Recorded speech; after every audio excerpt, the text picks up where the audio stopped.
Goeienaand dames en here, good evening ladies and gentlemen. Ons het nie quorum nie, nog nie 'n quorum nie. Dit beteken dat ek kan na 5 minute die vergadering konstitueer. So the suggestion is that in the meantime we look at the video that the rector, who is not here tonight, has sent, in which I suspect he gives his traditional overview of the behind us. Nou, dames en here, daar is vertaaldienste, is van Engels na Afrikaans. Is daar enige iemand wat dit nodig het, sal jy net die hande opsteek asseblief?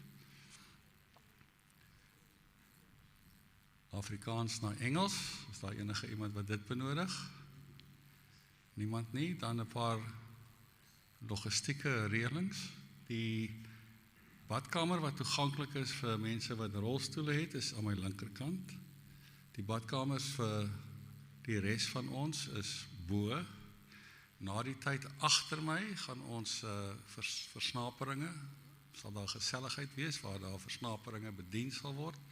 Buitekant, hierdie skerm sal weggeneem word en dan kan die deur beweeg soontoe. En baie welkom, ek waardeer dit dat u die moeite doen om hier te wees. Thank you for coming. I appreciate the fact that you've taken the trouble in these troubled times to be here this evening. Thank you for that.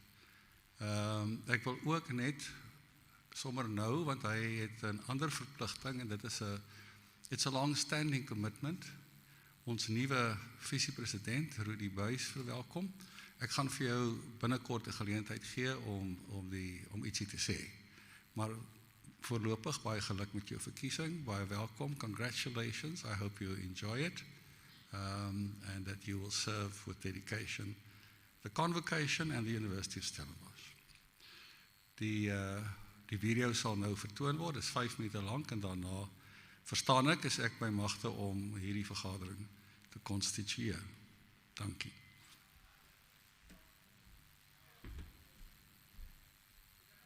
Goeienaand almal, Molweni, good evening, and thank you for this opportunity.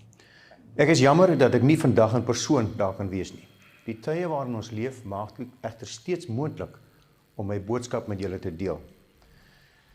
Dit is vir die universiteit baie belangrik om met ons talle verskillende belanghebbendes te skakel. En een van hierdie groeperings is die Convocation, bestaande uit alle US gegradueerdes en voltydse akademiese personeellede. So ek verwelkom hierdie geleentheid. As in the past, for my report to Convocation, I would like to highlight some of the recent successes of our university. Apart from the pandemic, we faced some significant challenges this year, but there are also many highlights to choose from. So I'd like to share some of them with you. 1. Suksesvolle gradeplegtighede, successful graduation ceremonies. Ons is nou al besig om gereed te maak vir die gradeplegtighede in Desember. En hoewel studente nog eksamens skryf en ons nog nie amptelike statistieke vir kwalifikasies in 2022 het nie, is dit goed om onsself net weer te herinner aan die suksesse van 2021, 'n jaar waarin ons steeds deur 'n pandemie geleef het. Ons het ten spyte van die pandemie en uitdagings in die leer- en onderrigomgewing in 2021 8,779 kwalifikasies toegeken.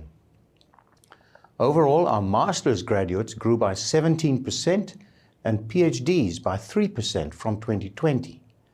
Altesaam 310 kandidate het doktorale kwalifikasies ontvang.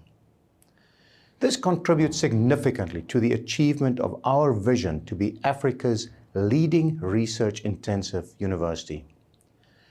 And speaking of research, nommer 2, navorsingssuksesse. Research successes.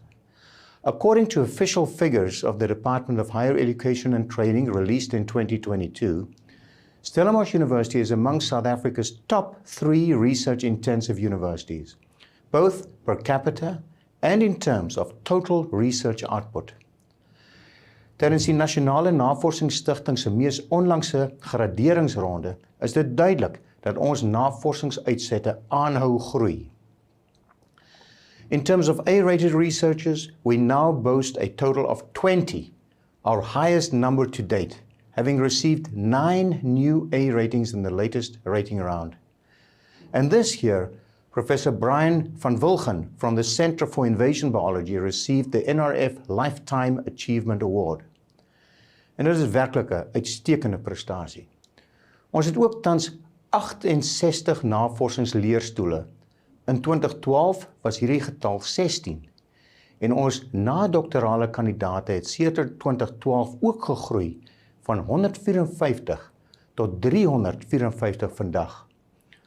Ons wil hierdie getal oor die volgende paar jaar nog verder uitbrei. 3. Aansoeke, applications. Ons studentewervingsspan doen uitstekende werk. By this time last year, undergraduate applications for 2022 reached well over 50,000. For next year, 2023, this has increased to over 70,000.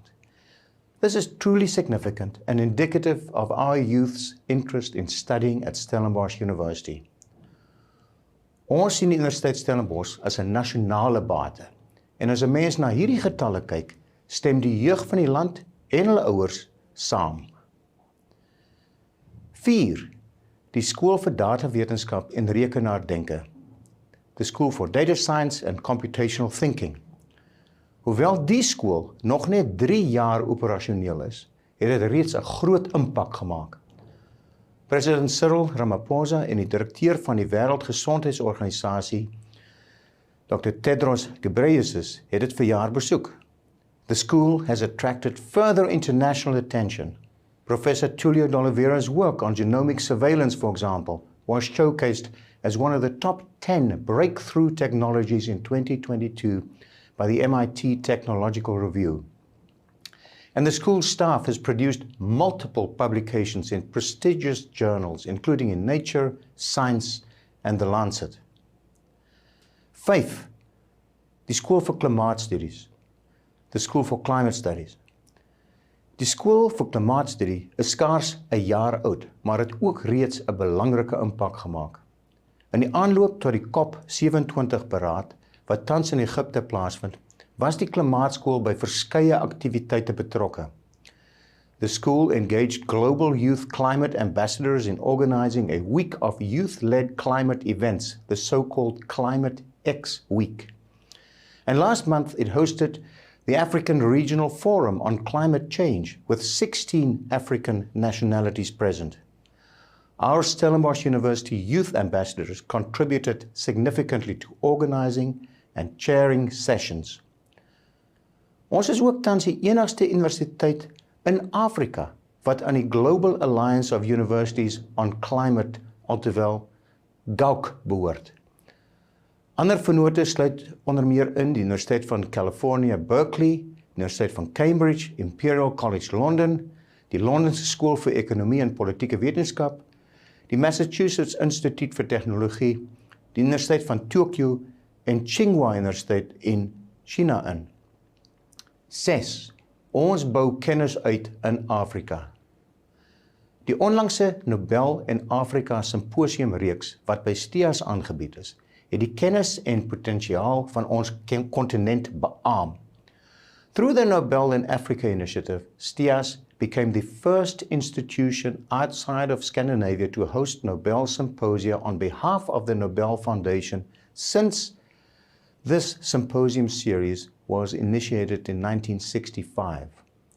The fact that the STIAS Stellenbosch University hosted Physics Symposium also included an outreach element that saw participants deliver public lectures at universities and research institutes countrywide was a way of taking science to a wider audience.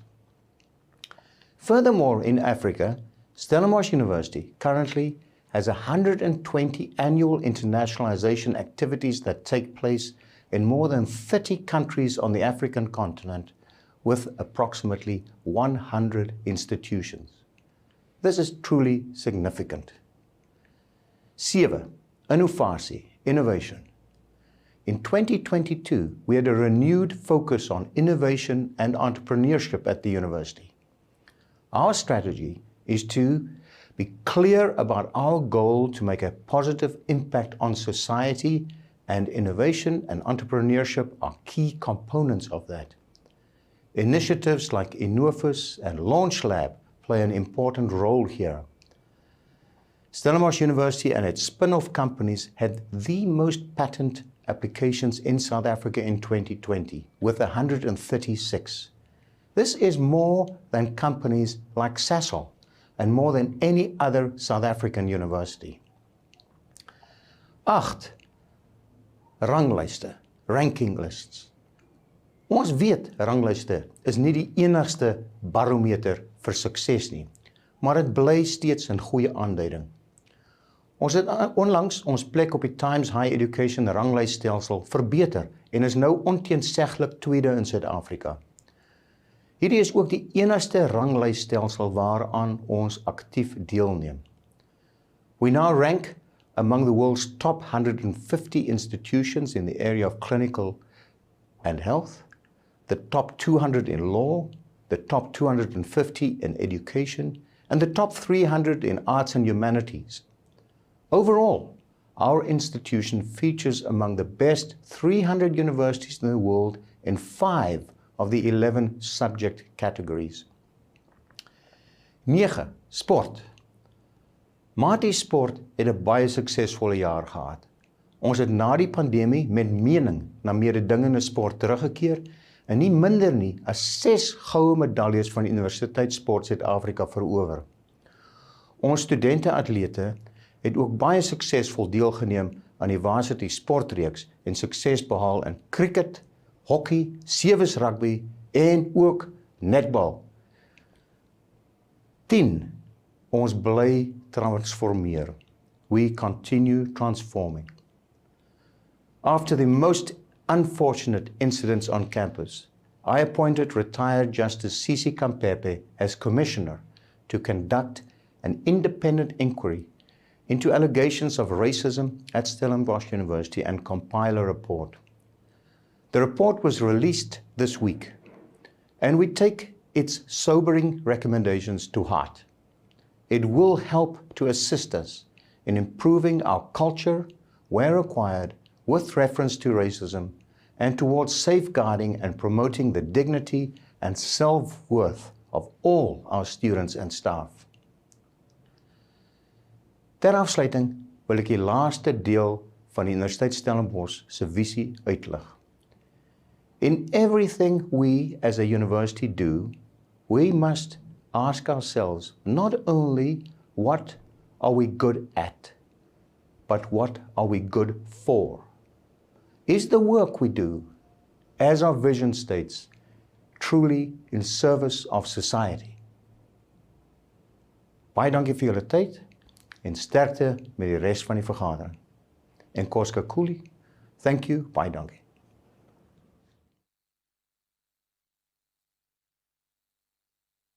Goeienaand almal, gaan dit goed?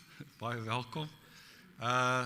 Geagte professor Du Plessis en mevrou Retief, baie dankie dat u ons vereer met u teenwoordigheid hier vanaand. U is baie welkom, baie dankie daarvoor.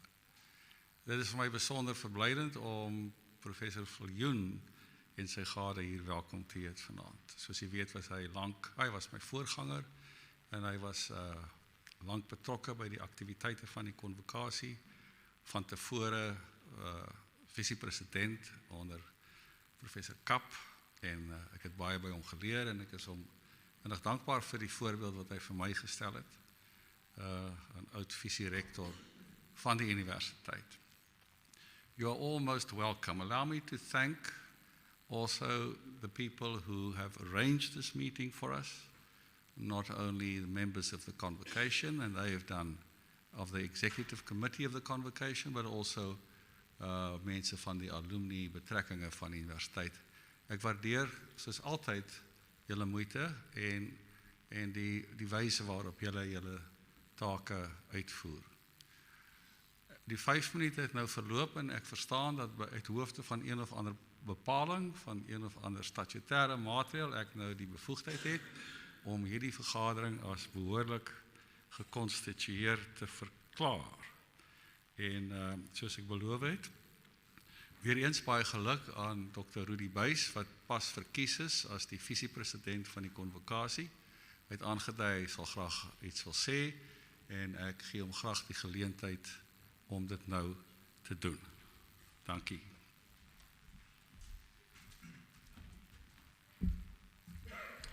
Wel, goeienaand almal wat vanaand hier is en ook online is. I thought just to thank everyone who had participated in the recent elections. It's a big thing. It gives us an indication of how many people actually really want to actively participate in the convocation. So ek net graag vir u regtig op 'n manier net sê dat ek deelgeneem het aan die proses en is belangrik. Ek het 'n spesifieke rol opgeneem om regtig tot diens te wees. Jy weet, dis regtig belangrik om dit te verstaan. Nou, ek het al met baie van u te doen gekry en is lekker om 'n klomp bekende gesigte hier by die vergadering te sien. Maar dis regtig waar. My rol by die Convocation is om te sien hoe ek regtig kan help met die dagbestuur, die president en daai tipe van goed.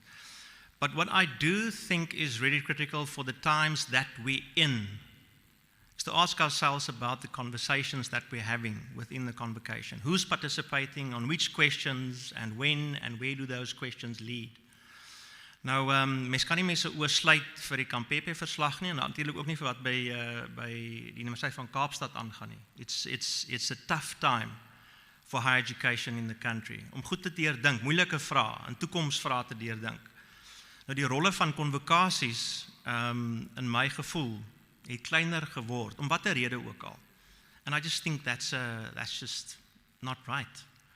So ons verloor regtig stem en die geleentheid daarvan om 'n konvokasie te ondersteun, om 'n sterk stem te hê, is eintlik waarom ek hier is. So ek wil eintlik net regtig dankie sê, en net bevestig dat ek hier is om te dien, onder leiding van die dagbestuur, en die vraag op die tafel te sit, wie is almal in die gesprek, en hoe lewendig is ons gesprek, terwille van wat in die land aangaan en oor onderwys, so eenvoudig soos dit. So, ja, dankie, advokaat, I appreciate the opportunity. Thank you.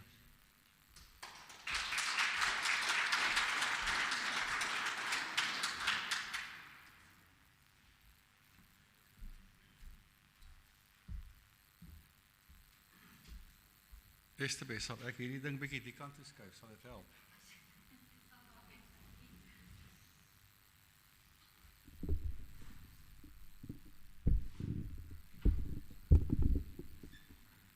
Beter. Okay, jy kan daar op my plek gaan sit as jy wil.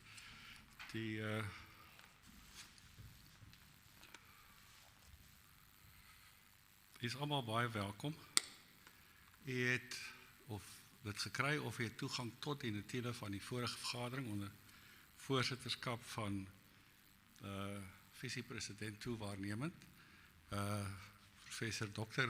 Leslie van Rooi. Is daar enige kommentaar daarop of kan ek 'n voorstel kry dat dit as geleese beskou word?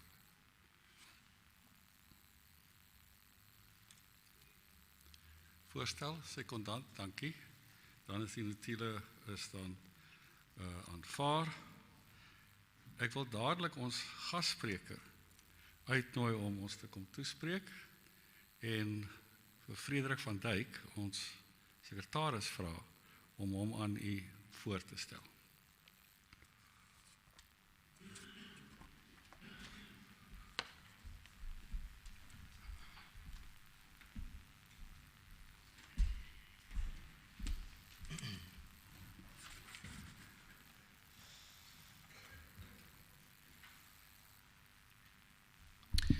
Dames and heren, ladies and gentlemen, welcome and thank you for being here. Firstly, just a comment, when I came here this afternoon, I walked through the beautiful art that is exhibited here, and I really encourage all of you to take a walk through the museum, take a walk upstairs and just look at what is being done here by students of this university and as well as personnel of this university. So ek sal hier regtig aanmoedig tersyde om op 'n stadium te loop deur die museum, en dit is net wat dit is. 'n Museum moet ook lewe. Hy kan nie net staan nie. Our guest speaker for tonight, ons gasspreker vir vanaand, is meneer Heinrich Weingaard, 'n bekende wat baie van u dalk alreeds al sal van weet. Heinrich Wyngaard is die uitvoerende voorsteur van die burgerlike organisasie die Kaapse Forum. Voordat hy hierdie rol opgeneem het, het hy diep spore in die media wêreld getap. Behalwe sy senior redaksionele rolle by die Burger en Rapport, onder meer as politieke en meningsblad redakteur, was hy ook 'n ankeraanbieder op RSG se vlaggenskap aktualiteitsprogramme Monitor en Kommentaar. Hy is sedert 2018 ook aanbieder van een van die suksesvolste geselsprogramme op plaaslike televisie, en dit is Kom Laat Ons Praat op Kyk Net en Kiem. Wyngaard is ook bekend as 'n rubriekskrywer vir verskeie gedrukte aanlyn publikasies in meningsvorme en 'n openbare intellektueel. Just to repeat that in English briefly, Mr. Heinrich Wyngaard, who is our guest speaker tonight, is the executive chairperson of the civil rights organization Cape Forum, and he also served in a senior role at the Burger and the Rapport, which are Afrikaans newspapers. And he also served as an anchor on the RSG Radio Sonder Grense Afrikaans radio station flagship actuality programs Monitor en Kommentaar. Heinrich, ons sien uit om na jou te luister. We look forward to listen to you.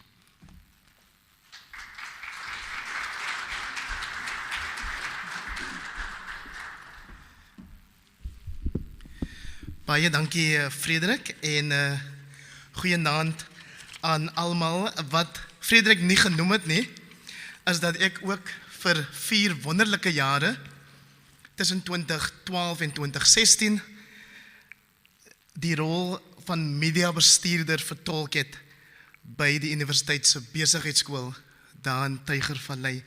En dit was die tyd toe Prof Steen nog dekaan was van, wat was dit, ekonomiese en bestuurswetenskappe. En dis nou juist omdat ek vir hom vanaand te sien wat ek gedink het, goeieste, ek het nou nie besef, iemand vir wie ek soveel waardering het, gaan hier reg voor my sit nie, so ek het vir Prof Hein Willemse gevra om gou vir my 'n gedig van Professor Adam Small aan te stuur. Die is 'n vredesgebed vir Jay Scherwel, en nou ook oorle, Professor Jay Scherwel, en hier skryf Prof Small dan nou aan hierdie eers student en toe kollega en later 'n goeie vriend van hom. Hy sê, vergeef my vriend as ek fouteer en jou te seer aanspreek, want hierdie gebed van my is 'n beroep seker maar weer op God om jou op jou pad te vergesel.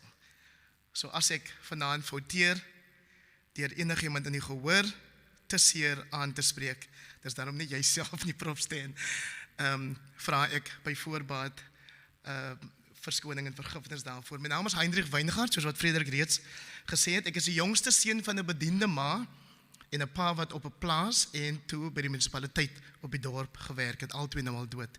Afrikaans is my moedertaal. Ek het dit onder die plaaslorry op die eie lande geleer praat.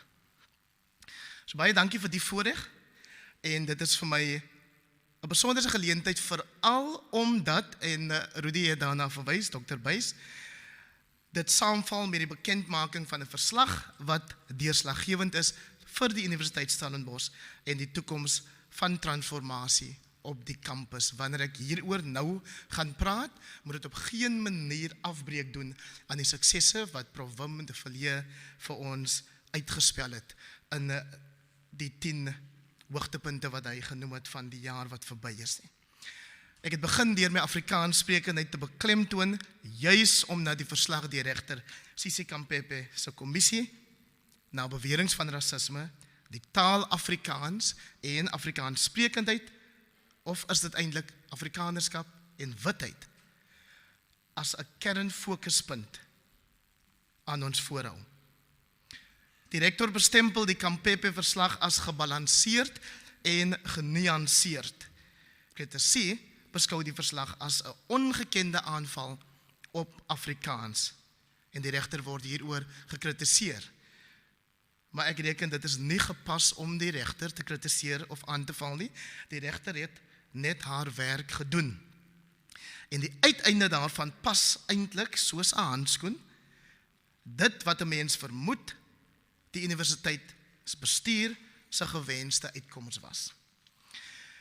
Nou kan die Kampepe-verslag heeltyd voorgegooi word as motivering vir die verdere vervreemding, reken ek, van alles wat na die IS se verlede en na Afrikaans se veronderstelde hedendaagse hatigheid ruik. En miskien is dit nie altyd 'n slegte ding nie, maar wat die regter bevind het, geskoei op insette van die breë universiteitsgemeenskap, is dat die IS beter presteer met transformasie op papier as transformasie in praktyk. Dit is op geen wyse 'n klop op die skouer nie, dink ek. Dit is eerder 'n aanklag. Want wat beteken die rektoraat se gespog teenoor die kommissie dat die universiteit verskeie doelbewuste stappe in sy transformasietog onder die huidige rektoraat onderneem het en dat dit 'n merkbare verandering of skuif weg van die verlede is. Die feit is, as 'n mens die kommissie se 184 bladsye verslag reg verstaan, kom dit daarop neer dat daar amptelike vordering, en ek haal die woorde aan uit die verslag het, oftewel vordering op papier plaasgevind het, die afgelope 5 jaar van dat hierdie proses begin het. Dit word nie deurgevoer, bevind die kommissie na die algemene atmosfeer op die kampus nie. 5 jaar en ons is nog steeds net daar. Personeel wat met studente werk en verantwoordelik is vir hul belewenis van die kampus, kritiseer dan ook die rektoraat dat die afstandelik en onbeskikbaar is vir studente en dat die nodige ondersteuning nie aan die personeel gebied word, aanhaling wat die krisisse moet bestuur, wat voortspruit uit die universiteit se transformasiestryd nie. Studenteleiers beskuldig die universiteitsbestuur daarvan dat heeltemal te min gedoen is om die kampus te omvorm in wat hulle noem 'n inklusiewe en verwelkomende omgewing wat heeltemal van rasisme vry is. Die kommissie se enigste kritiek, sê die regter, teen die universiteit is dat die totstandbringing van transformasieapparatuur op 'n, ek haal uit die Engels aan, piecemeal and disjointed fashion geskied het. Maar dan bevind regter Kampepe ook dat die universiteit indrukwekkende teoretiese transformasiespronge gemaak het, maar dat dit eenvoudig nie voldoende sigbaar is in die geleefde ervarings van studente en personeel nie. Swart studente en personeel voel daarom steeds onwelkom en uitgesluit by die IS. Swart word in die opsig generies gebruik om ook bruin en Indiër in te sluit. Wat my laat wonder, hoe lyk die eerstejaars studente demografie vir 2022? Wit 54%, bruin 19%, swart of black African 21%, Indiër 3%. Die kommissie lys onder bydraende faktore vir die genoemde gevoel van uitsluiting onder meer 'n diepgesetelde kultuur van mensonterende koshuis tradisies. Wie hou hierdie toksiese tradisies lewendig, moet 'n mens jouself afvra.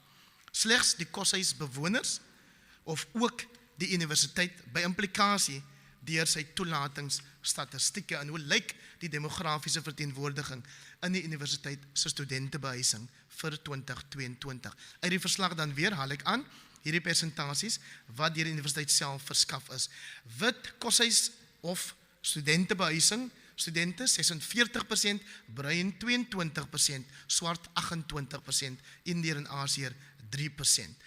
Wanneer daai statistieke lyk soos wat dit daar lyk, moet ons nie verbaas wees dat sekere tradisies lewendig bly, staande bly, ten spyte van wat die regter in haar verslag noem die indrukwekkende teoretiese transformasiespronge wat gemaak is nie. Dit is dan, ek bereken dan as 'n mens na hierdie getalle kyk, dan het dit 'n bepaalde rol, invloed in die bepaling van en instandhouding van sodanige tradisies. Maar nou word die indruk geskep dat studente sommer maar vrye teels het met wat toelaatbaar is in die koshuise en wat ontoelaatbaar is. Asof die universiteitsbestuur bywoners met geen seggenskap is nie. Selfs al het die bestuur dan ook besluitnemingsmagte, geld dit helaas net op universiteitsgebied. eiendom. Dis hoekom ek nie verstaan waarom professor Jonathan Jansen reken, soos wat hy teenoor die kommissie te kenne gegee het, dat rasvoorvalle, en ek neem aan, daar word dan nou verwys na die geval by Huis Maree, waarvan ek nog oortuig moet word persoonlik, dat het wel 'n rassistiese daad of incident was. Die sal dan voorkom kan word, reken professor Jonathan Jansen, indien studente verhoed word om in koshuise en ander universiteitsruimtes te drink. So jy kuier dan gewoon, reken ek, buite en kom steeds beskonke by die koshuis aan. En hiermee is ek nie besig om dronkenskap te vergoeilik nie. Studente wat stupid dinge aanvang wanneer hulle gedrink is, moet boet daarvoor. Maar om elke so 'n insident sonder meer as rassisties te etiketeer, gaan my verstand te bowe, en in die proses ongelukkig het die universiteitsbestuur vir hulle self 'n lat gepluk. Jy kan nie weer reverse as jy van daai eerste voorval 'n rassistiese voorval genoem het nie. So elke skootrekenaar, elke stoel, elke deur, elke hangkas se waardigheid moet beskerm word in die jare wat voorlê. Die voorsiening in die bestaande taalbeleid vir die voortgesette gebruik van Afrikaans op kampus wel aansienlik afgeskaal word, vernaamlik, soos ek reeds aangedui het, as 'n sentrale oorsaak van swart studente en personeel se gevoel van uitsluiting deur die Convocation geïdentifiseer. In die regter se eie woorde dan, the language policy is causing the university to incur a great deal of its resources in time and money simply to appease one group at the university. Kom ek herhaal die laaste deel. Simply to appease one group at the university. Soos wat die jong mense sal sê, regtig nou. Die regter vertel ons dan ook dat sy wel goed vertroud is met die grondwetlike voorsiening dat Afrikaans sprekende studente, pas op nou, nie sonder behoorlike regverdiging ontneem mag word van hul huidige genot of genietinge om in die taal van hul keuse onderrig te word nie, maar sy het haar bedenkinge of die huidige taalbeleid wat as 'n verbintenis tot veeltaligheid voorgestel word, nie meestal daarop neerkom, sê die regter dat die universiteit 'n buitensporige aantal hulpbronne aan die Afrikaanse taal bestee nie. Hoe sy dit gemeet het, sê sy nie in haar verslag nie. En waarom nie hulpbronne aan die Afrikaanse taal bestee nie? Hier is die kommissie se eie antwoord. On the basis of all the evidence about the tensions and problems created by the university's multilingual language policy, the university should consider reviewing and revising this policy to remove the possibility of language exclusion through the preference of Afrikaans. Hoor julle dit? Die verwydering van Afrikaans sal die moontlikheid van taaluitsluiting van die kampus en swart studente en personeel se belewenis van die universiteit verwyder. Wanneer Afrikaans opklink, word ons deur die bevindings en die aanbevelings van die Convocation vertel, voel nie Afrikaans sprekendes in hul eer gekrenk. Koes, moet hulle nou loop. En dalk is dit die geval, so laat ek dit nie ligtelik stel nie. Maar wanneer die koloniale Engels gepraat word, I'll have you know, voel hulle dan sekerlik veilig en welkom en vrolik, soos die Eikerstad se eekhoringkies vroeg in die môre. Wat is dit hierdie word tereggevra? 'n Stap om Afrikaanse monde in die geheel op die kampus te snoer? Om die titel van 'n drama deur die ontslape joernalis en skrywer Melvin Whiteboy, meesterlik opgevoer deur die Cape Flats Players, hier in te span. Dit sal die blerrie dag wees. Die moeilikheid is dat Afrikaans by die Universiteit Stellenbosch gelykgestel word, in elk geval vir die doel van die Convocation se ondersoek na beweerde rasisme, met wit Afrikaans sprekend, dis of Afrikaans sprekendheid. Geen oorweging word, lyk dit my, daaraan geskenk, om die algemene demografie van Afrikaans in 2022, soos vervat in 'n verslag wat die Afrikaanse Taalraad en die Solidariteit Navorsingsinstituut net verlede Vrydag hier naby op 'n wynplaas amptelik bekend gestel het nie. Hiervolgens lyk die prentjie tans so. Uit 'n totaal van 6,85 miljoen, dis 'n syfer wat julle sal herken uit die 2011 sensus, is 3,4 miljoen sprekers van die taal Afrikaans, mense wat hulle self bruin noem, en 2,71 miljoen is mense wat na hulle self as wit mense verwys. Die projeksie vir 2041 is dat bruin getalle teen dan tot 3,7 miljoen sal styg en dat die wit getalle tot 2,5 miljoen sal daal of afneem.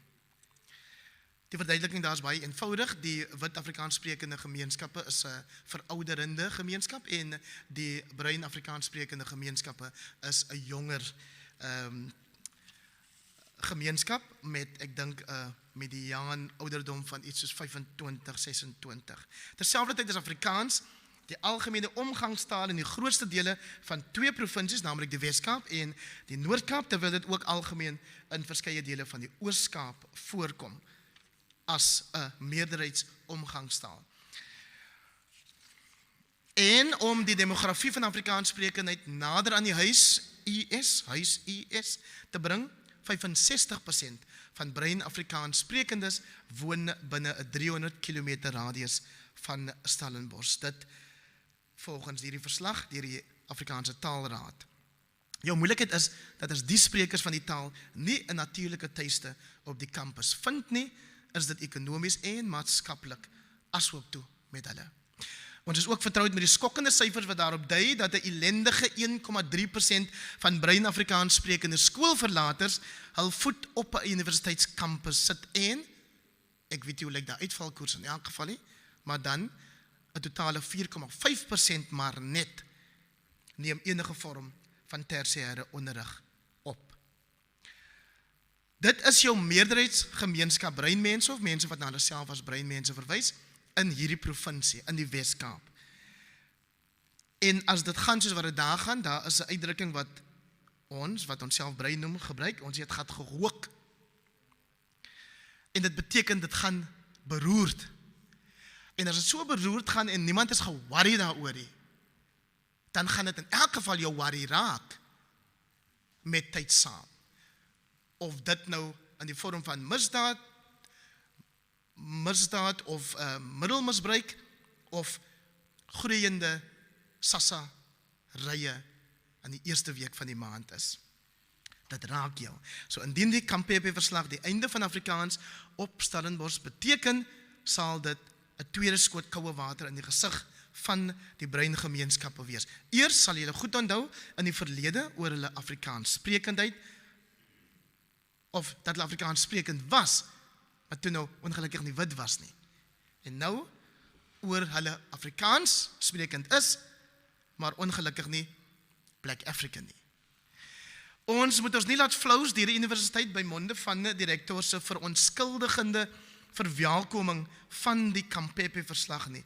Die verslag sal nou, soos wat daar altyd gesê word deur regeringsleiers ook, behoorlik bestudeer word, en dan sal daar dienooreenkomstig opgetree word, maar ek laat my nie vertel dat daar nie dalk reeds een of ander plan in die mou gevoer word nie. Dit sal ons dus baat om nie op ons hande te sit nie en te wag dat die plan eendag ontbloot word en ons onsself van ons stoele afskrik nie. Dit is dalk tyd vir wat ek in die gees van die Arabiese lente, waardeur verdrukkende regimes tot 'n val gebring is, 'n Afrikaanse lente wil noem.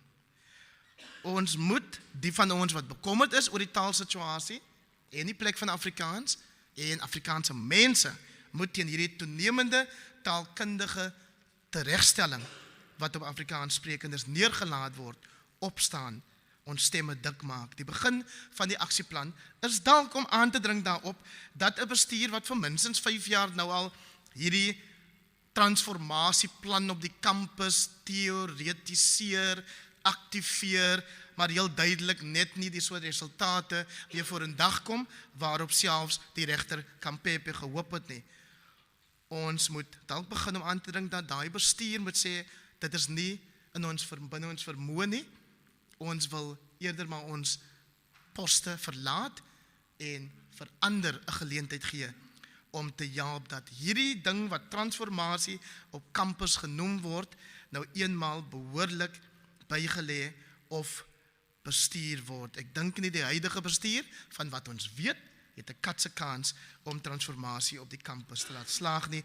Dit is 'n onvergeeflike aanklag, ons besef dit, en nou word Afrikaans daarvoor onder die bus gegooi. Die DA se Dr. Leon Schreiber eis dat finansierder van die ES, soos die Jan Maree Fonds, hul geld wegvat of weghou van die universiteit.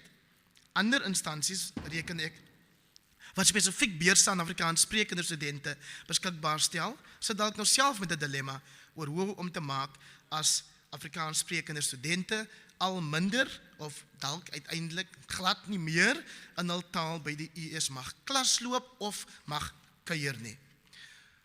Ons wil van Kaapse Forum se kant af voorstel dat sodanige instellings en individue ons ondersteun deur te belê in wat ons voorlopig 'n waagkapitaalfonds vir spesifiek kinders uit ons Afrikaans sprekende plattelandse gemeenskappe noem om hul met onderwysbehoeftes en entrepreneurskap te help. Dit is tog wat Janie Maree, as ek die storie reg verstaan, en ander met hul geld gedoen het in die totstandkoming van die US en ander sogenaamde Afrikaner instellings, soos Naspers en Sanlam en dies meer, in die verlede. Hulle was bereid om te waag met hulle kapitaal. En wanneer jy waag met jou kapitaal, is daar nooit 'n sekerheid, jy sal nie weet of jy wel die nodige resultate sal kry nie, of daar dividende sal wees nie, of dit waarvoor jy hierdie kapitaal op die spel plaas as het ware, wel sukses sal meebring nie. Maar dis juist hoekom ons dit 'n waagkapitaalfonds wil noem. Wie van u wil ek vanaand vra is bereid om vandag weer te waag, sodat die taal en sy meerderheidssprekers, met ander woorde, die kinders van bediendes, soos ek, en die kinders van plaaswerkers, soos die waarna professor Russell Botman verwys het, dat hulle regmatige staanplek nie net op die Universiteit Stellenbosch kan inneem nie, maar in ons Suid-Afrikaanse samelewing in die breë. Baie dankie vir die tyd.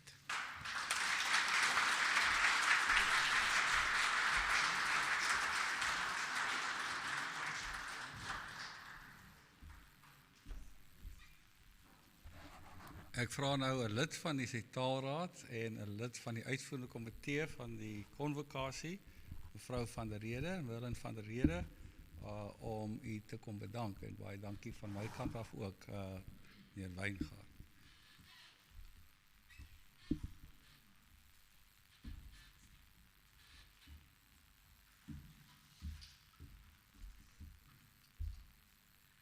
Goeienaand almal. Meneer Heinrich Wyngaard, dit is vir ons 'n absolute voorreg om jou vanaand hier te kon hê as ons gasspreker. Baie dankie vir die tyd wat jy geneem het uit jou besige skedule om hier te wees en die moeite wat jy gemaak het. Ons verneem dat jy so pas van 'n vlug uit Johannesburg hier aangeland het, so baie dankie. Dankie vir jou insette en die toespraak wat jy vanaand gelewer het. En ek hoop dat die universiteit jou sal opneem op daai offer wat jy aan hulle gemaak het. En vir ons as Afrikaanssprekendes wil ek eintlik aanmoedig dat ons regmatige plek in die samelewing en oral sal inneem. Dat ons nie sal skaam wees oor die taal wat ons praat nie, en dat ons nie sal agteruit staan vir, jy weet, 'n ander taal nie, maar dat ons trots sal wees wie en wat jy is. So op daai noot het ons 'n klein blytjie van waardering vir jou moeite, as jy net kan vorentoe kom om in ontvangs te kom. Vir my taamlik groot. Baie dankie. Dankie, Marlene.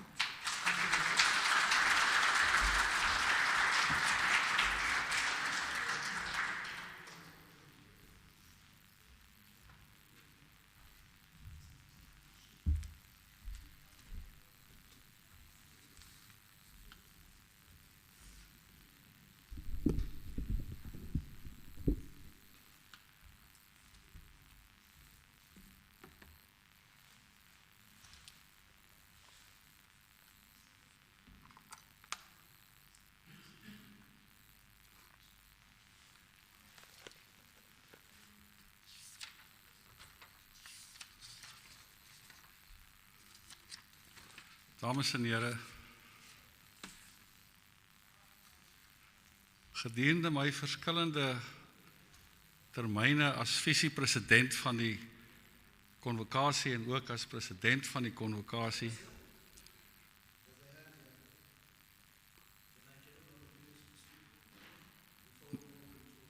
No, you can't. I'm speaking at the moment.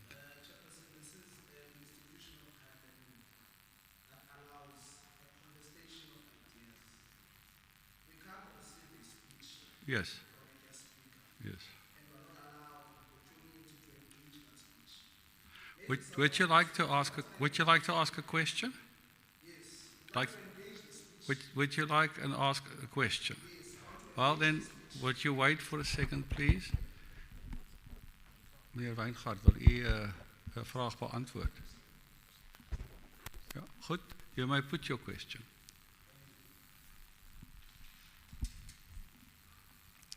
My name is, I don't know if this is audible.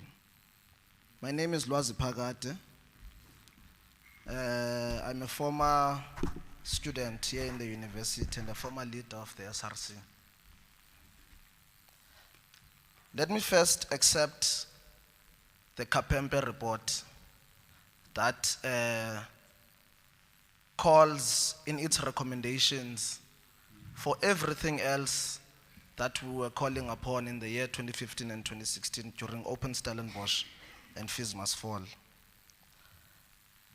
And let me also extend my gratitude to the current management of the university as led by Professor Vim de Villiers. Sorry, but you're making a speech. I've given you an opportunity Can you allow me to ask a question. Chairperson, Are you going to ask a question or not? as I said initially, that this is an institution of higher learning. Yes. This is not church. We are here to contest ideas. We are not going to allow a situation whereby someone comes, they put on ideas and they are not being contested. Unless you believe I that am the this is a chairman. church. I'm the chairman of this Yes, meeting. but you are now interrupting and me. I'm now telling you But you are that interrupting me, I have given Chairperson. you an opportunity to ask a question. You are making a Chairperson, speech. you are Will you interrupting proceed with the question? I'm going to If my not, question. I'm going to ask you You're to not sit going down. to dictate how I speak in this meeting. I'm a convocation of this institution. You're not going to dictate how I speak in this meeting. Now I'm going to tell I'm you. go- you are not I'm going going to to tell you, dictate as I'm now doing, that you have But a you're right not going to to ask a dictate question. how I speak in this You can meeting. ask a question. I'm going to my question. Then- We'll have to wait and wait until I finish I'm my not going question. to do that. You Allow ask me the to finish my question question. now, or you sit I'm down. going to ask my question, whether you like it or not. Ask the question. We're not going to sit here as if we're in a church, listen to ideas being thrown and listen to insults being thrown, as if we're not here to Many of us engage. do that all the time. Is there a question? I'm getting to my question, which is what I'm getting to now. Mr. Heinrich Weinhardt, we hear your allegations. In fact, I think we must make it clear out of this meeting. We know that the Cape Forum is a mouthpiece of AfriForum. Okay, you are abusing. And this- you are being a abusing the mouthpiece of fact that I've AfriForum, given you an opportunity You to must ask the know question. that the wheels of change are turning. This university will never remain an Africans-only university in South Africa. This is a public institution. The Kapempe Commission makes proper recommendations that seek to make this institution competitive in the international sector of higher institutions of higher learning, to make sure that no one ever comes into this institution of higher learning and they feel excluded because they do not speak or understand Afrikaans. For example, we're sitting in this meeting, we're black students, we're black alumni of this institution who paid millions and thousands to study here, but were subjected to translation devices because there's a particular group of people led by yourself and others like Weinhardt, who believe that Africans must be prioritized in this You're also institution. discourteous now. You're not referring. You should be referring. I'm to referring him to as- the speech. as Thank Mr. you. Weingaard. Yeah, Yes. Mr. Weinhardt, I apologize. Thank you very much. Mr. Weinhardt calls for an African spring. It's laughable, and I think it's insulting to the Kapempe report. I think tonight, perhaps, he must go and restart the resolutions of the report.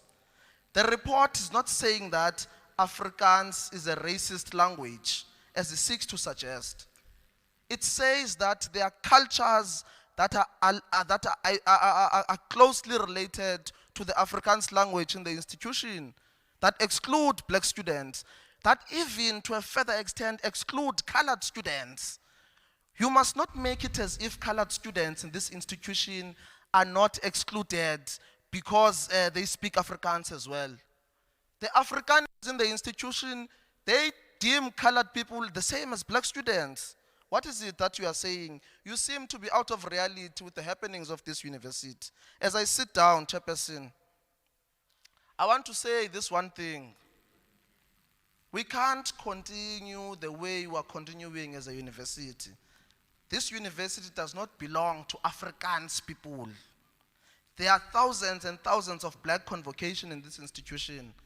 And what message are you seeking to send out when you are saying that you must reject an entire commission of inquiry by a judge and say that you must have an Afrikaans spring in this day and age, in this country, in the post-democratic South Africa? We are basically calling for the apartheization of this university once again. And let me tell you one thing as I sit down. We're not going to allow that. We're not going to do that. The implementation of the Kapembe report is going to happen whether you like it or not. Thank you very much. I fear you might be right, but I will fight that with all the strength at my disposal. Yeah, okay. Now, I am coming to a very pleasant task, which I was looking forward to, and nothing is going to spoil it. Gedurende my verskillende termyne, soos ek gesê het, as visiepresident en president van die Convocation van die Universiteit van Stellenbosch, het ek nog altyd ander lede van die uitvoerende komitee gevra om hierdie baie besondere toekenning, die Gemeenskapsdiens Community Service Award, te oorhandig. Vanaand wil ek dit graag self doen, want in my lewe is Herman Gilomee 'n gewaardeerde mentor en 'n goeie vriend. Dit is waarskynlik vir my 'n groter eer om hierdie toekenning aan hom te oorhandig as wat dit vir hom is om dit te ontvang. Sy bydrae tot die optekening van Suid-Afrika se geskiedenis is fenomenaal. En hy is daarmee vertroud. Hy is 'n huishoudelike naam in Suid-Afrika. So ook die opleiding waarvoor hy aan hierdie universiteit en Universiteit van Kaapstad verantwoordelik was. In 2003 het die Economist hierdie genoot van Yale en van Cambridge, want dit is wat hy was, sy boek The Afrikaners, A Biography of a People, wat tegelyk in Afrikaans en Engels geskryf en uitgegee is, as een van die boeke van die jaar gelys, en in Londen het die Sunday Times dit as fascinating and indispensable beskryf. Onder sy baie bydraes tot geskiedskrywing tel nuwe geskiedenis van Suid-Afrika, wat in Engels en Afrikaans uitgegee is, en in dieselfde jaar verskyn nog altyd hier gewees.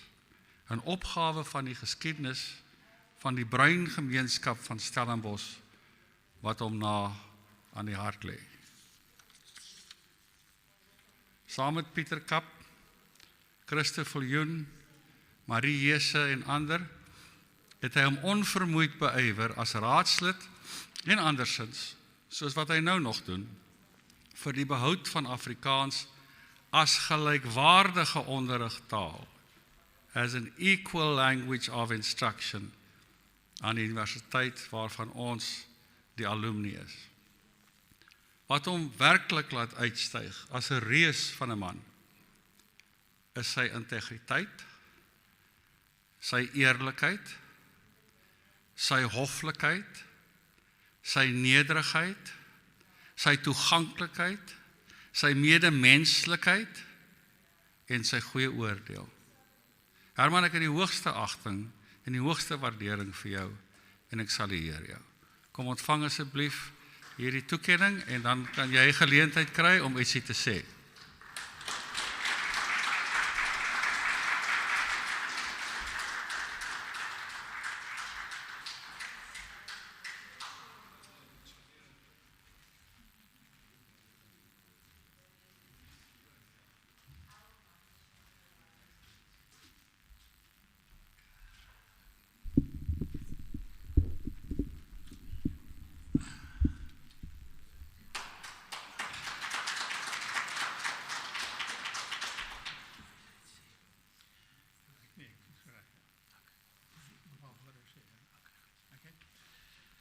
Dames en heren, baie dankie. Ek wil net graag aan Jan Hennis en baie dankie sê dat julle vir my die toekenning gegee het. Dus Stellenbosch Universiteit is baie instelling wat my baie na aan die hart lê. En ek Stellenbosch Universiteit is 'n instelling wat my baie na aan die hart lê. Ek het hier studeer, ek het hier klas gegee. En toe het ek later ek het later 'n aanstelling, ek kon nie hier bevorder word tot professor nie, maar ek het toe 'n aanstelling gekry by die Universiteit van Kaapstad. En vir my was dit 'n werklik groot ervaring om hierdie twee universiteite in 'n vergelykende verband te sien. Elkeen was natuurlik op sy eie manier selftevrede. Stellenbosch op 'n baie authentieke Afrikaanse deftige manier, wat hom altyd gesê het, dat kyk, wat Stellenbosch nou vandag doen, sal Suid-Afrika eers oor 15 jaar doen. Nou ek was altyd 'n bietjie verstom oor hierdie uitspraak, want daar was eintlik geen aanduiding dat Stellenbosch, wat betref die Bruin Afrikaanse gemeenskap, universiteit vreeslik baie gedoen het om die groot agterstand wat Bruin Afrikaans sprekendes ervaar het hier in die Wes-Kaap, om dit aan te spreek nie. Ek het altyd baie groot bewondering gehad van Neville Alexander. Hy was 'n bruin man, tegnies gesproke kleerling, maar hy het nooit die betiteling aanvaar nie. Hy het sy doktorsgraad in Duitsland gekry. En hy het altyd gesê, as ek met hom begin praat oor die kwessies, nogal baie mense laat ongemaklik voel. Hy sê, Herman, dink jy regtig ek is 'n kleerling? En dit was net by die regte benadering wat hy gesê, kyk, ek wil net 'n mens wees, ek wil nie aan een of ander rassekategorie ingedeel word nie. Nou vir my was dit van toe ek nou verkies is tot die raad in die vroeë jare van hierdie eeu, het ek saam met mense soos Christo Viljoen, wat vanaand hier nie gehoor is, het ons die stryd aangepak om aan Afrikaans 'n regmatige deel van die onderrig aan die universiteit te probeer bekom. Nou daar word nou sedertdien word allerlei mense probeer om die geskiedenis te herskryf en sê nee, ons het aangedring op Afrikaans is die enigste taal van onderrig, wat absoluut onwaar is. Ons het dit nooit gedoen nie. Ons gesê gee net vir Afrikaans 'n regmatige plek. Nou wat sou regmatig wees? Dit punt is die meerderheid van die Wes-Kaap is Afrikaans sprekende. Die Afrikaanse skole dien baie goed, maar die breinskole het 'n groot agterstand ondervind, omdat die breingemeenskap minder welvarend is, die Afrikaans sprekendes is. So Stellenbosch behoort al sy kragte aan te wend om die agterstand van veral die breinmense van die streek, maar ook enige swart mense wat bereid is om na Stellenbosch te kom, om hulle behoeftes aan te spreek. Stellenbosch moet bewus wees dat 'n universiteit is 'n werklikheid 'n kulturele instelling. Ek het dit nogal met 'n ek wil nie sê 'n skok nie, maar met verbasing agterkom toe ek nou begin steenwerf en handtekeninge werf toe ons nou uitgekom het dat daar moet ten minste een stroom van onderrig in Stellenbosch moet in Afrikaans wees. Toe skryf ek 'n brief aan J.M. Coetzee wat later die Nobelprys gewen het. Hy sê, John, wil jy nie, ons is kollegas by die Universiteit van Kaapstad, wil jy nie asseblief ons ondersteun in hierdie groot geveg vir Afrikaans nie? Hy het dadelik teruggeskryf en gesê, al my simpatie is aan julle kant. Ek het die taalbeleid van die Universiteit van Stellenbosch bestudeer en kom agter die woord kultuur kom nie een keer daarin voor nie. Nou, dit is nogal 'n verbasende weglating. Indien, soos die Robbins verslag in Brittanje sê, dat kultuuroordrag een van die 3 vernaamste pligte van die universiteit is, waarom sal Stellenbosch Universiteit die woord kultuur en kultuuroordrag weglaat? En ons het toe begin vra, en natuurlik toe begin 'n kwessie van hoe kan 'n mens die aanvraag bewys? En ons het aangedui dat ons baie graag hoor wat die studente op Stellenbosch self sê. Nou, meningsopnames is gewoonlik 'n baie, maar is nie 'n riskantvrye onderneming nie. Maar indien jy dit met die regte toesig, met die regte metodes doen, dan werp dit tog vir ons lig op wat presies aangaan. Ons het toe saam met die ouens wat saam met die medestryders wat Christo Viljoen vandaan is, Pieter Kap en so aan, het ons toe op die raad het ons 'n meningsopname aangevra, 'n meningsopname gefinansier deur die raad. Nou, die meningsopname het bewys dat 80% van die Afrikaans sprekende studente wil graag hoofsaaklik in Afrikaans onderrig word en 40% van die Engels sprekende studente. So die primêre aanvraag was dus vir Afrikaans. Onmiddellik het die meningsopname 'n omstrede kwessie geword. In die universiteit het ek geweet, hy gaan dit nie aanvaar nie, want die universiteitsbestuur was heeltemal aangespan, toegewy tot die verengelsing van die universiteit. Veral toe Chris Brink was die rektor geweest, meer nog is Russell Botman wat na hom gekom het. En ons het besluit, maar kyk, die punt is basies, ons moet net eenvoudig empiriese bewyse versamel en dit voor die publiek gooi. Nou, iemand was baie goed ondersteunend, was Tony Leon van die Demokratiese Alliansie, die leier van die Demokratiese Alliansie. En hy het gesê, ons is absoluut ten gunste van 'n universiteit, ten minste 2 universiteite in Suid-Afrika, wat oorwegend Afrikaans medium universiteite is. Hy sê, hy self is Joods en hy besef hoe geweldig belangrik die Hebrew University in Jerusalem was om Hebreeus uit te brei as 'n voertaal en as 'n gebruikstaal in feitelik elke faset van die samelewing. En hy het ongekwalifiseerd sy steun aan ons beloof. Hy doen dit tot vandag toe nog. Nou vra ek dan waar lê die probleem dan op een?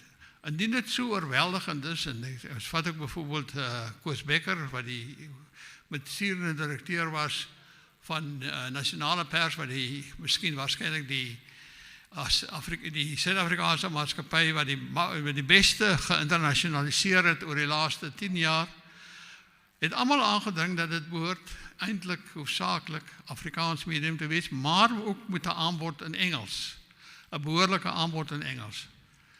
Nou kan ek my vra, maar hoe kan 'n mens nou so 'n versoek weier? Nou wat die Universiteit Stellenbosch natuurlik begin doen, het hy sy eie meningsopnames begin maak. Ons weet nie wat die metodes gedoen het. Onlangs het daar 'n meningsopname verskyn wat die universiteit op sy webblad gepubliseer het, dat die studente wat vir Afrikaanse onderrig ontvang het, 47% is, in plaas van 80% wat ons meningsopname beïnvloed het. Nou, daar is geen verklaring moontlik dat jy binne 8 jaar, tussen 2008 en 2014, dat daar so groot daling in die behoefte van die Afrikaanse studente kan wees nie. So in elk geval, ons het op al hierdie maniere probeer veg, op die ou end, het die Universiteit van Stellenbosch die bestuur aangegaan, want die belangrikste rede was, wat hy geglo het, dat hy eintlik net deur middel van Engelse dosente aan te stel, wat nie verwag word, soos wat altyd die beleid was om in Engels aan te leer nie, kon opvang by die groot agterstand wat hy ervaar het, wat betref sy navorsingsuitsette. Ek het altyd gedog, daar is te veel dosente op Stellenbosch wie se grasperke te netjies is. En ek het gedink dat wat eintlik gedoen moet word om Universiteit van Stellenbosch te te motiveer vir al die dosente is dat die universiteit behoort baie direk te sê, maar kyk, indien julle nie publiseer in gerekende vaktydskrifte, veral ook Engelse vaktydskrifte, dan gaan julle nie meer verlof kry nie. Studieverlof kry nie. En die universiteit het eintlik maar net bly huiwer en bly twyfel, en op die ou end het hy al hoe meer teruggedeins, en ons sit nou by die geval wat Afrikaans eintlik maar net 'n randverskynsel by die universiteit is. Natuurlik word daar altyd een of ander kompensasie gedoen, en ek het toe later aan vir John Kutsu gesê, ja, maar jy moet besef, die versiering is wel deur die universiteit aangebied. Dis namelijk die woordfees wat elke jaar gehou word, en op die manier voel die universiteit, kom hy sy verpligtinge teenoor Afrikaans na. Nou is 'n treurig verhaal, ek weet nie of daar 'n wending gaan kom nie. Ek probeer dit maar opskryf in boeke en artikels, en ek was baie van my medestryders vanaand, dis Christo Viljoen, wat so geweldig baie bygedra het, omdat hy al die data ken van die universiteit. Weet presies hoeveel dit sal kos om 'n Afrikaanse en Engelse stroom langs mekaar aan te bied, en wat die eindelike rede is, en die eindelike rede waarom Afrikaans nie 'n volle plek op Stellenbosch kry nie, is bureaukratiese onwil. En ek dink ons moet dit eintlik baie goed verstaan. Baie dankie.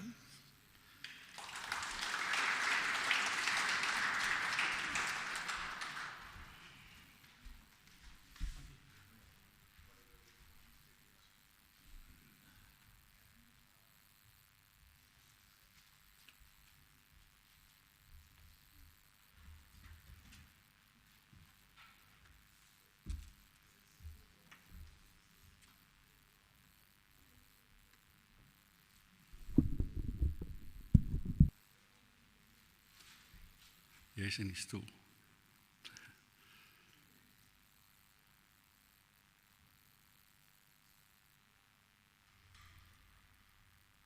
One of the responsibilities of my profession is to, from time to time, criticize judges, telling them that they are wrong. And you do that invariably with the greatest of respect. I fully intend to do that tonight, and I do that with the greatest of respect. Also want to emphasize that what I say by way of general remarks should be seen in the context of the rest of what I am going to say, which is mostly directed at findings or recommendations in the report that has to do with criticism of the alumni and by definition the Convocation, as also the, in my respectful opinion, shoddy treatment of the language matter in the report. 'n beter voorbeeld van institusionele harakiri as die aanstelling van oudregter Kampepe to conduct the inquiry into incidents of racism and harassment related to racism in haar verslag, kan 'n mens jou kwaadlik voorstel. As hy nie redeloos en op sterkte van ongetoetste getuienis die alumni en die konvokasie ongekwalifiseerd by die hare ingesleep het nie, kon hierdie kommentaar agterweë gebly het. In the Pre and Another, the Truth and Reconciliation Commission, Chief Justice Corbett, inter alia, said, and I quote, "The Audi principle is but one facet, albeit an important one, of the general requirement of natural justice that in the circumstances postulated, that public official or body concerned must act fairly." Having postulated the question, what does the duty to act fairly demand of the public official or body concerned? He quoted with approval from the speech of Lord Mustall in Doody, the Secretary of State for the Home Department and Other Appeals, the following: fairness, will very often require that a person who may be adversely affected by the decision will have an opportunity to make representations on his behalf, either before the decision is taken or with a view to producing a favorable result, or after it is taken with a view to procuring the modification, or both. Since the person affected usually cannot make worthwhile representations without knowing what factors may weigh against his interests, fairness will very often require that he is informed of the gist of the case which he has to answer. Hierdie regte van die convocatie en die alumni is deur die kommissie in die wind geslaan. Laat ek begin met 'n paar algemene opmerkings en ek herhaal, u moet dit sien teen die agtergrond van die feit dat ek op bepaalde aanbevelings van die kommissie gaan fokus.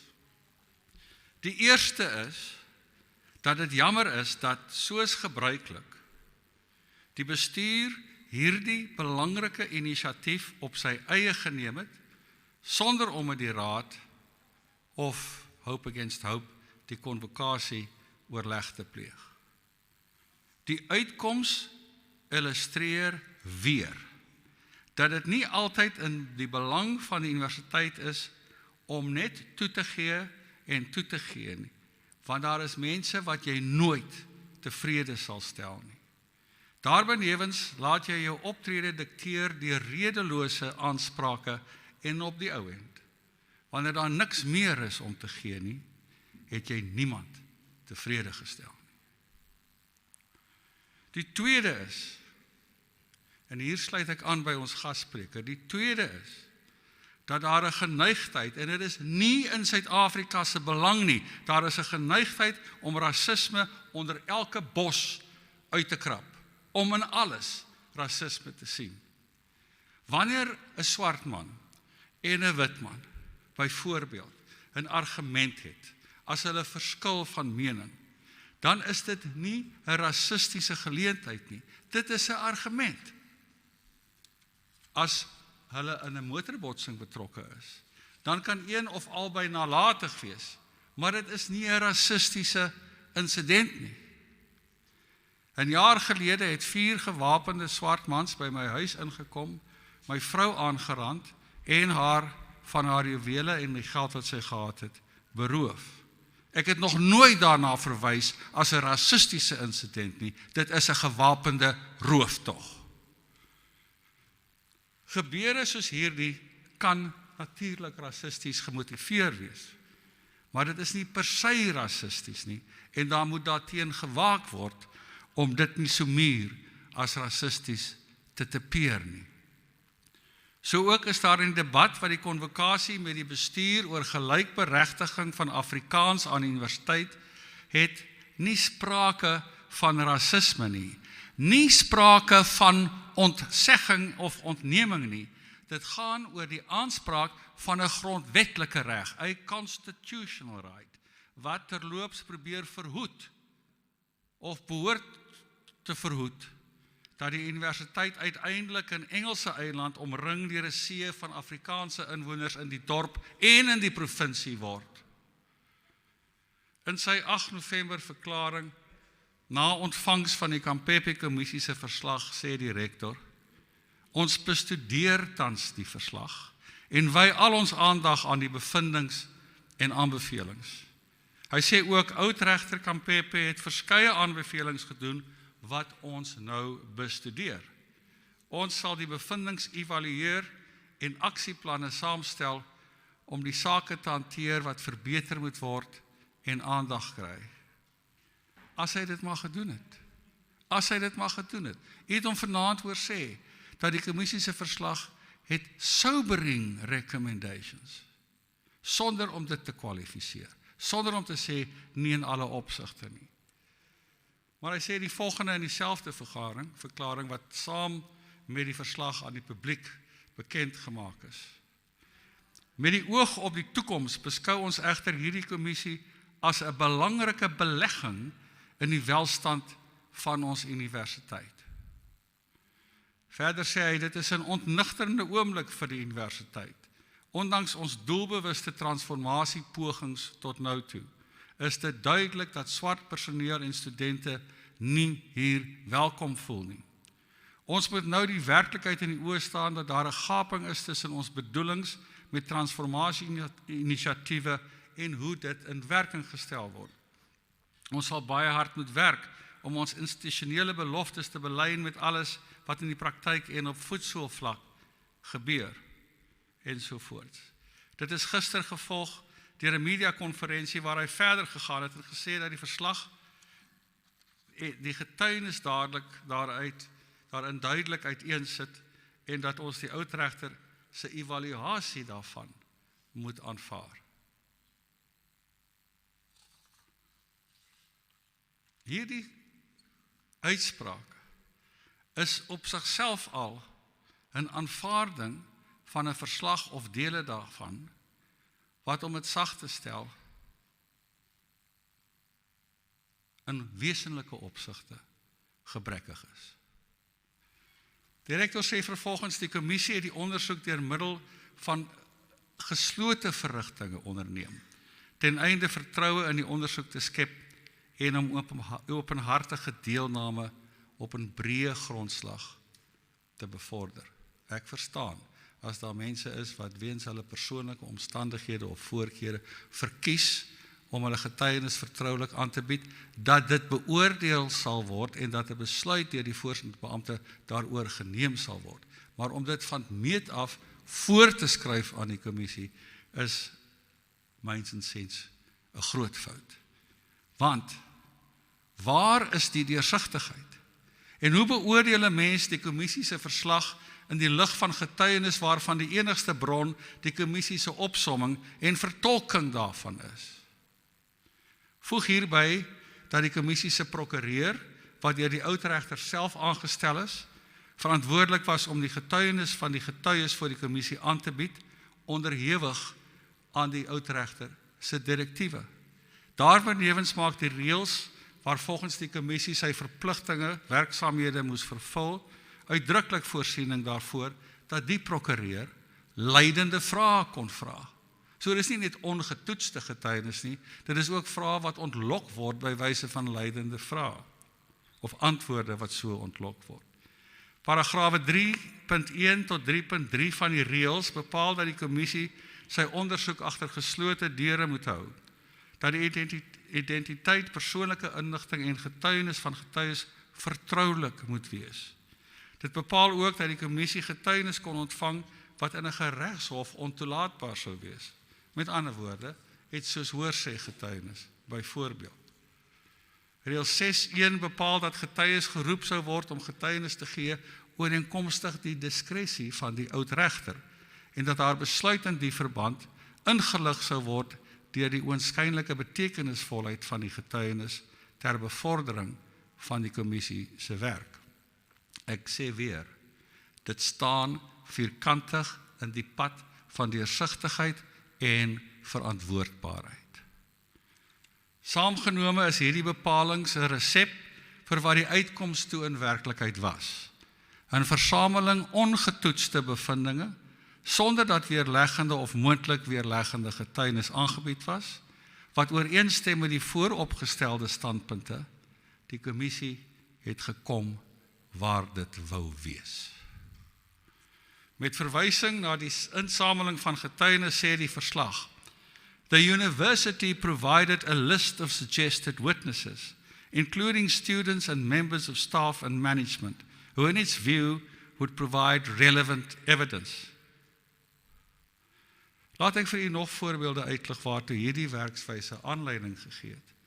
Veronderstel dat 'n getuie in die geheim die uitvoerende komitee van die Convocation of die alumni in die breë beskuldig het van een of ander denkbeeldige vergryp. Hoe sou weerleggende getuienis aangebied kon word, as niemand daarvan weet nie?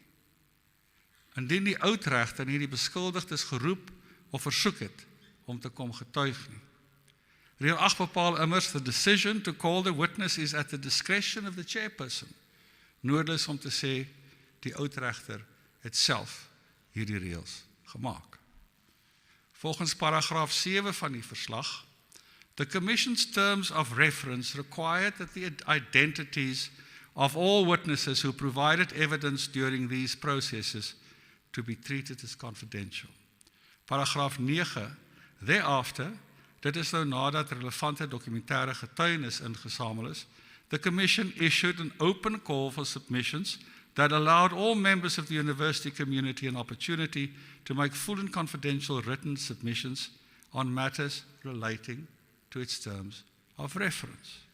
Nou wie sou kon dink dat die kommissie se opdrag tot 'n bevinding sou kon lei dat, en ek haal aan, the history of the university and the symbolic meaning that it has acquired for certain members of the white Afrikaans community poses challenges to transformation at the university. This is because there are people both within and outside of the university who believe that the university is culturally significant to Afrikaners and that the status quo should accordingly be preserved. So asof die status quo Afrikaans sprekendes bevoordeel. Dit word gevolg met, en weer haal ek aan, these sentiments manifest in external pressures being exerted on the university by alumni, ongeïdentificeerd, and various political and interest groups, and in residents from white Afrikaans students who attend the university, hoping to have the same experience of university life that was on offer at the university many years ago. Wie is hulle? Waar is hulle? Dit is insiggewend dat volgens die verslag, the call for submissions summarized the terms of reference and invited submissions from all students and staff members who possess any knowledge or experience that relates to the Commission's work. Ten spyte van die voor die hand liggende tekortkominge van hierdie uitnodiging het die kommissie soos volg bevind. I am satisfied that the Commission was diligent and thorough in its efforts to invite submissions and hear the voices of all members of the university community, not the Convocation, and that its call for submissions was effective and met the requirements of the terms of reference. That's patently not so. Wie sou kon dink dat hierdie opdrag van die kommissie sou in die lig van die feit dat die universiteit so te sê 'n volledig Engelse instelling geword het en dat die taalbeleid saakmakende voorkeur aan Engels as taal van onderrig gee tot die volgende bevinding sou kon kom. Although the university's commitment to multilingualism cannot be faulted in theory, the reality is that the historical preference for Afrikaans endured at the university despite the language policy's inclusion of English and isiXhosa. Moreover, complaints of racialized exclusion through the Afrikaans language came up repeatedly. Die oudregter het duidelik nie moeite gedoen om die taalbeleid te lees nie. Sy weet waarskynlik ook nie dat alle vergaderings van die instrukture van die ES wat ek bywoon, volledig in Engels plaasvind nie. Verder bevind sy, in short, the language policy is causing the university to incur a great deal of its resources in time and money simply to appease one group at the university. I'm very familiar with the constitutional imperative to not deprive Afrikaans-speaking students of their existing enjoyment of the right to be educated in their language of choice without appropriate justification. However, I am dubious as to whether the current language policy is benefiting the university as a whole. It seems to me that what is framed as a commitment to multilingualism has mostly just resulted in the university having to expend a disproportionate amount of resources on the Afrikaans language. Soos ons gasspreker gevra het, nou wat is die syfers en waar kom dit vandaan? En wie sou kon dink dat voldoening aan die kommissie se opdrag tot die volgende bevinding sou kon lei? It is perspicuous. Ek moes dit gaan opkyk. Dit beteken clearly expressed and easily understood. Well, not the word, it isn't. that the university's transformation project has been affected by external influences, including the alumni and various political interest groups. Master's voice, if ever there was. And further, while a fair amount of evidence indicated that the alumni make positive and generous contributions to the university, in terms of their time and financial resources, there was also a lot of evidence about the inappropriate and intrusive role that the alumni play at the university. Ons is die verteenwoordigers van die alumni. Like it or not, hoekom het ons nie 'n geleentheid gekry om getuienis af te lê toe hierdie bevindinge of waarnemings 'n moontlikheid begin raak het nie?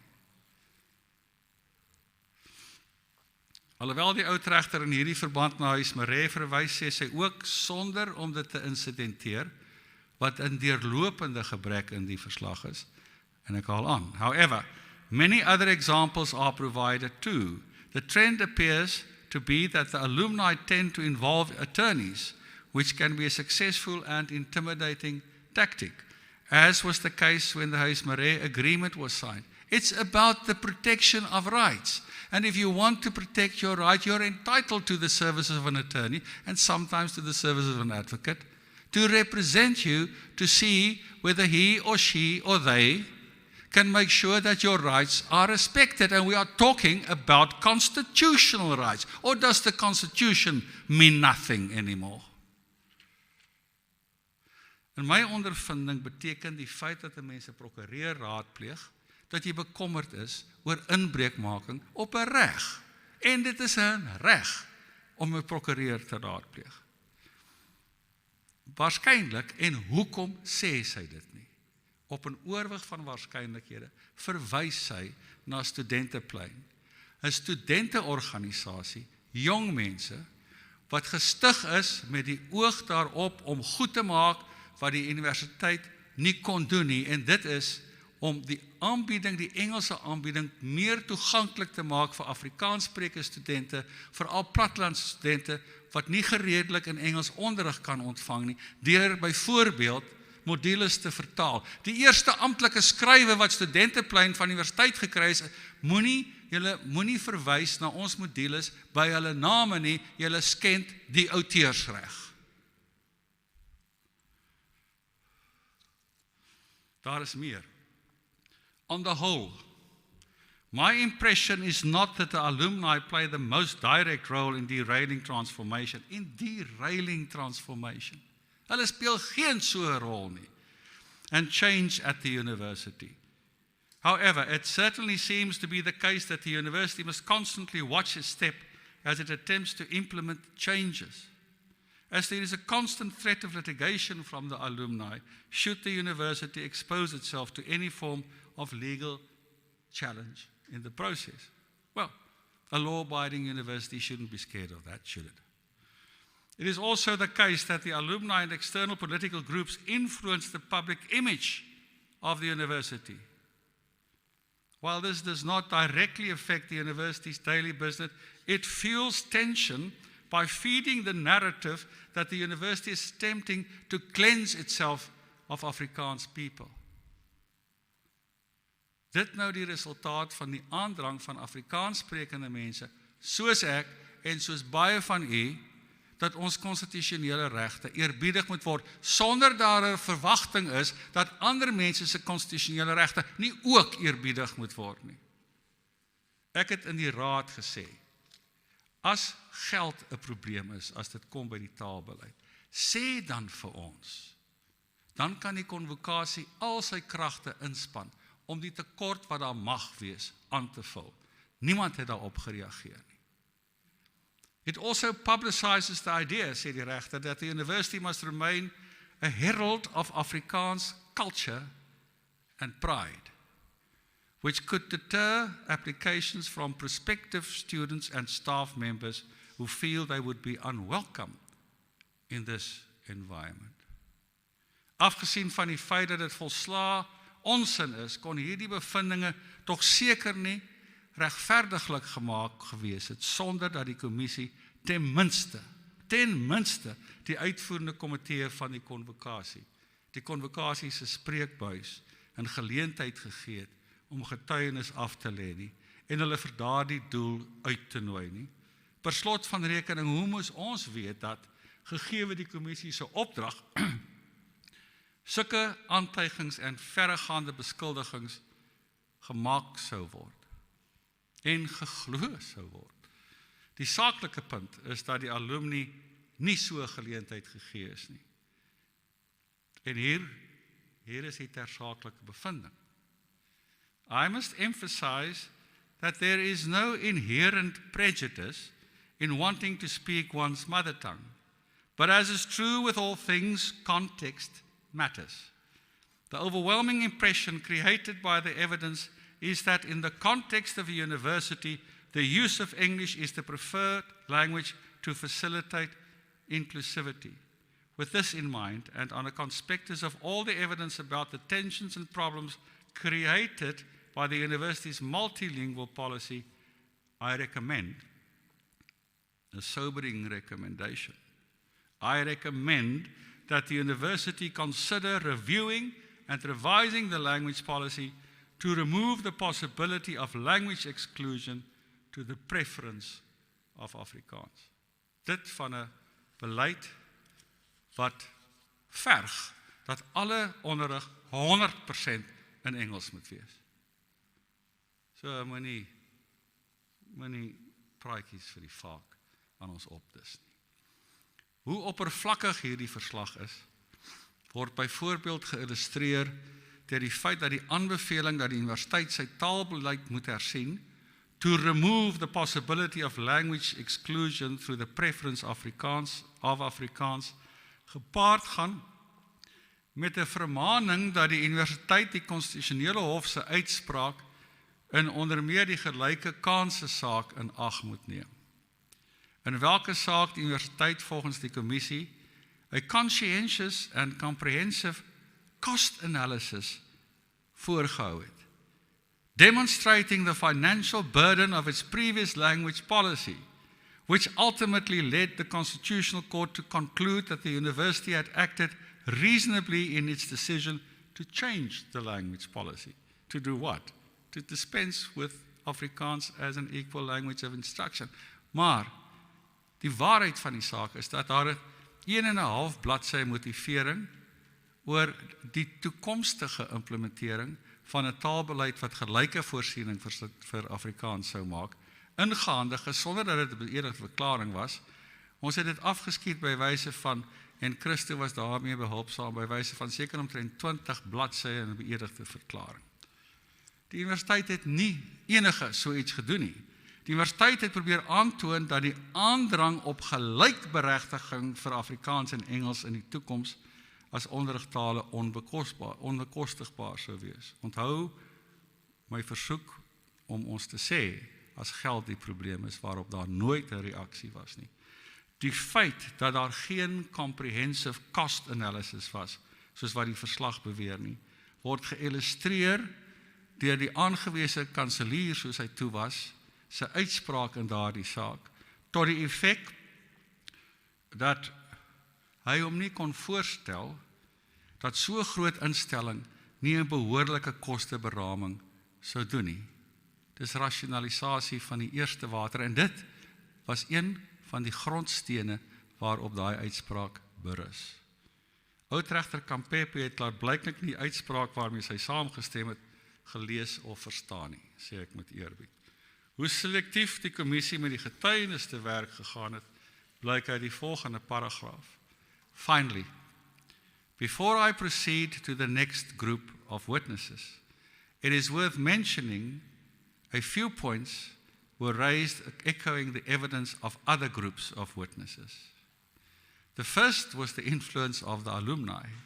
Although some of the residence heads said that their experiences with alumni tend to be positive and constructive, never mind what they say, one witness in particular expressed very strong views on the destructive influence of certain interest groups within the Convocation. Die oomblik toe dit gebeur het en die regter daarvan kennis geneem het en gedink het dat sy dit moontlik in haar verslag sou kon insluit, moes ons gevra gewees het om te kom getuig.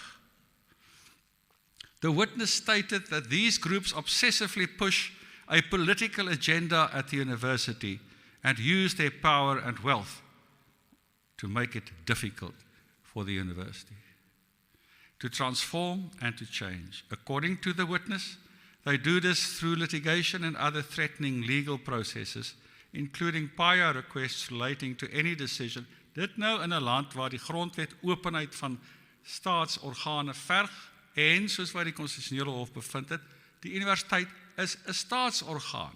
Die inligting wat dit tot sy beskikking het, behalwe as dit vir een of ander spesiale rede vertroulik is, moet toeganklik wees, besonderlik vir studente en die alumni.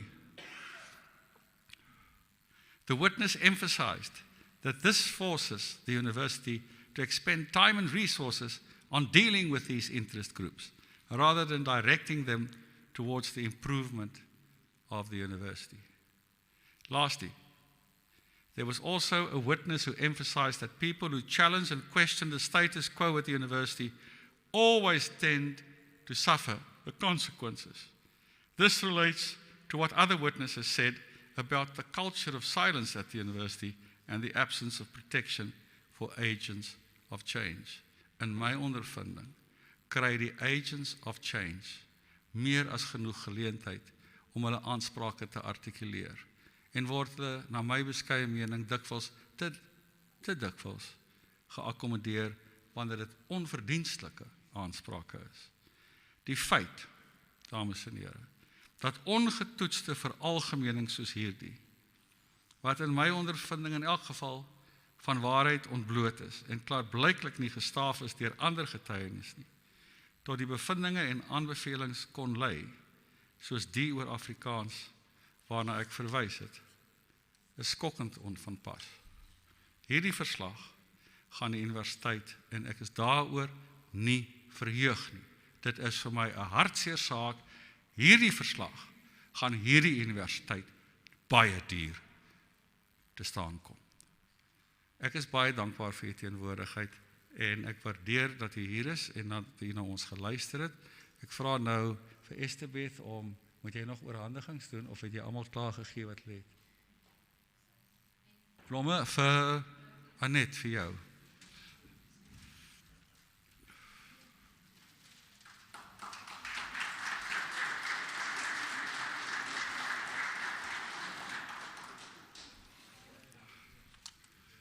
Ek nooi u vriendelik uit om die versnaperinge wat vir ons voorgesit gaan word, saam met ons te kom geniet.